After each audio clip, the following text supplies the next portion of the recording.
నమస్తే, welcome to Disha TV. ప్రస్తుతం మనతో పాటు కాంగ్రెస్ నేత అలాగే కార్పొరేషన్ చైర్మన్ మెట్టు సాయి కుమార్ ఉన్నారు. మాట్లాడదాం తాజా రాజకీయ పరిణామాల మీద. లీగల్ నోటీసులు పీసీసీ అధ్యక్షుడు మహేష్ కుమార్కు కేటీఆర్ పంపించారు. నాపై అబద్ధాలు చెప్పారు, కావాలని డైవర్షన్ కోసమే మమ్మల్ని టార్గెట్ చేస్తూ ఫోన్ ట్యాకింగ్ విషయాల్లో వరుసగా ఆరోపణలు చేస్తున్నారనేది కూడా కేటీఆర్ కానీ బీఆర్ఎస్ నుండి వస్తున్న మాట. పరువు ఉన్న వాళ్ళకి తెలంగాణ రాష్ట్ర పరువుని, తెలంగాణ రాష్ట్ర ప్రధానికి ఒక పరువుని అడ్డగోలుగా రోడ్డు మీదకి వచ్చి ఇబ్బంది పెట్టినటువంటి ఈ కల్లకుండ కుటుంబం పరువు నష్టం మాట్లాడుతూ ఉన్నారు. అదే మీకు పరువు ఎక్కడ ఏడ్చింది? మీకు పరువు ఎక్కడ ఏడ్చింది అంటున్నా నేను. మీకు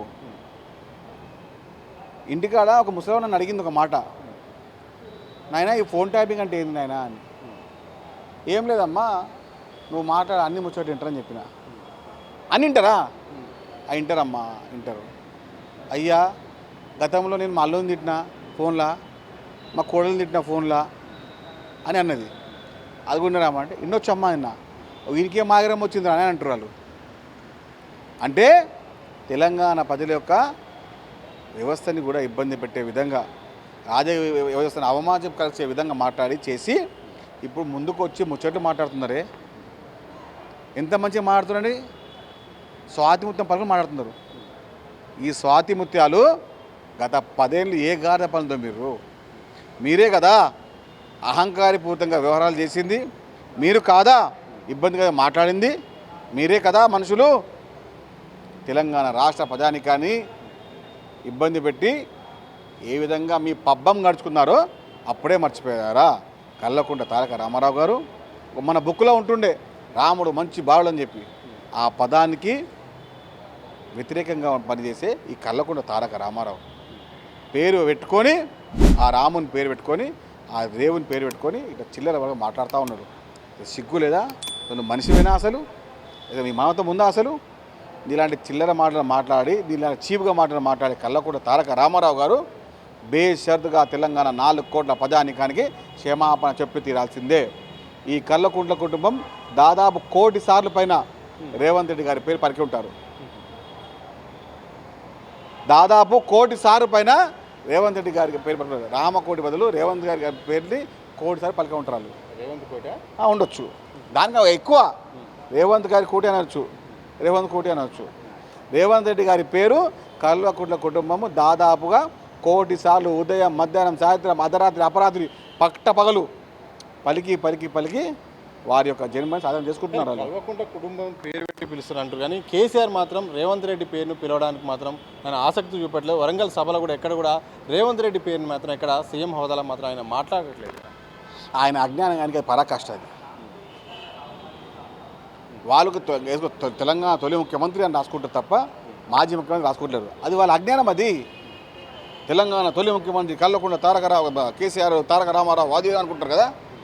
చెప్పండి మీరే. మీరు కానీ ఆయన మాజీ మంత్రిని రాసుకోడు, బీఆర్ఎస్ పార్టీ అధ్యక్షుడు తొలి ముఖ్యమంత్రి రాసుకుంటాడు. సిగ్గులేని మనుషులు. ఎంత మాట్లాడి ఏమని వాళ్ళ గురించి. కల్లకుంట్ల చంద్రశేఖరరావు గారు, మీరు రేవంత్ రెడ్డి గారి పేరు తీసినా తీయకున్నా తెలంగాణ రాష్ట్ర ముఖ్యమంత్రిగా రేవంత్ రెడ్డి గారు తెలంగాణ రాష్ట్రాన్ని దేశంలో ప్రప్రథమ స్థానంలో పెట్టే ప్రయత్నం చేస్తూ ఉన్నారు.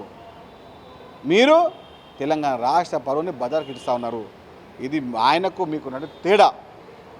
రేవంత్ రెడ్డి గారి పేరు పలకపోతే మాత్రాన ఎవరికి వచ్చిన ఇబ్బంది లేదు.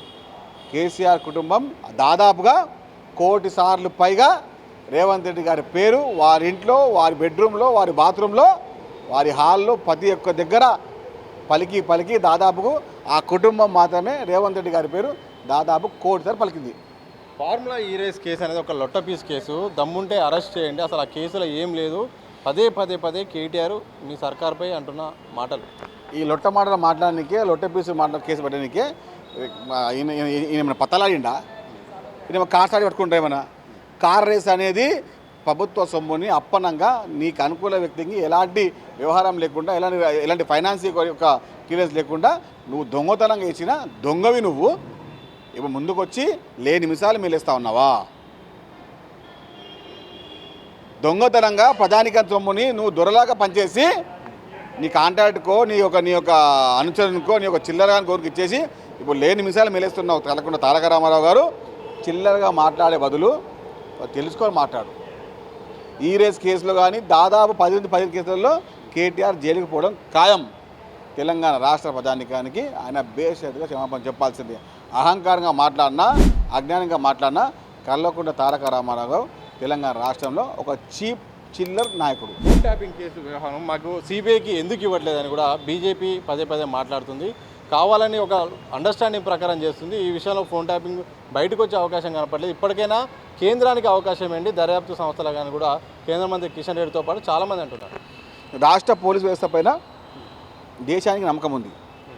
తెలంగాణ పోలీస్ విభాగం పైన దేశానికి నమ్మకం ఉంది. కాబట్టి తెలంగాణ పోలీస్ వ్యవస్థని మొత్తం రాజకీయ వ్యవస్థకు సంబంధించిన అన్ని వ్యవహారాలు తెలంగాణ పోలీస్ వ్యవస్థ పైన పూర్తి విశ్వాసంతో ఉన్నాము. ఇవాళ సమయం వచ్చేప్పుడు అన్ని ఇస్తాము. తెలంగాణ ప్రధానికానికి తెలంగాణ పోలీస్ విభాగం పూర్తి నమ్మకం ఉంది. లాస్ట్ ఒక మాట చెప్పండి, ఫోన్ ట్యాపింగ్ విషయంలో కీలకమైన వ్యక్తులు బయటకు వస్తారా, లేకపోతే వార్తల వరకే విచారణ వరకే పరిమితం అవుతుందా, లేకపోతే అధికారులనే బాధ్యులు చేసి కీలకమైన నేతలను పక్క తప్పిస్తారా? ఎవ్వరు ఇందులో భాగస్వామ్యమైన ఎవరు ఇందులో ఉన్నా కూడా ఎవరిని కూడా వదిలే ప్రసక్తి లేదు. అధికారియా నాయకుడా ఎవరైనా పర్లేదు, ఎవరి కుటుంబ సభ్యులు వదిలిపెట్టలేదు. తప్పు చేసిన వారికి శిక్ష తప్పనిసరి. తప్పు చేసిన వారికి శిక్ష తప్పనిసరి. ఎవరిని కూడా ఫార్ములా ఈ రేస్ వ్యవహారంలో కానీ అలాగే ఫోన్ ట్యాపింగ్ వ్యవహారంలో కానీ వదిలేదే లేదు. తప్పు చేసిన వారికి శిక్ష పడుతుంది. అది కేటీఆర్కైనా కేసీఆర్కైనా వర్తిస్తుంది. త్వరలో తప్పకుండా దర్యాప్తులో భాగంగా కేటీఆర్ అరెస్టు కాబోతున్నారు. రేవంత్ రెడ్డి పదం పదేకి ఏకంగా రేవంత్ కోటిలాగా రామకోటి తరహాలో మారుస్తున్నారు. అలా రేవంత్ రెడ్డి వాళ్ళ గుండెల్లో మాత్రం కనిపిస్తున్నారంటూ కూడా మెట్టు Sai Kumar fisheries corporation chairman స్పష్టం చేసిన సందర్భం చూడొచ్చు. కనపర్సన్ సూర్బాబుతో సతీష్ దిశ టీవీ, హైదరాబాద్.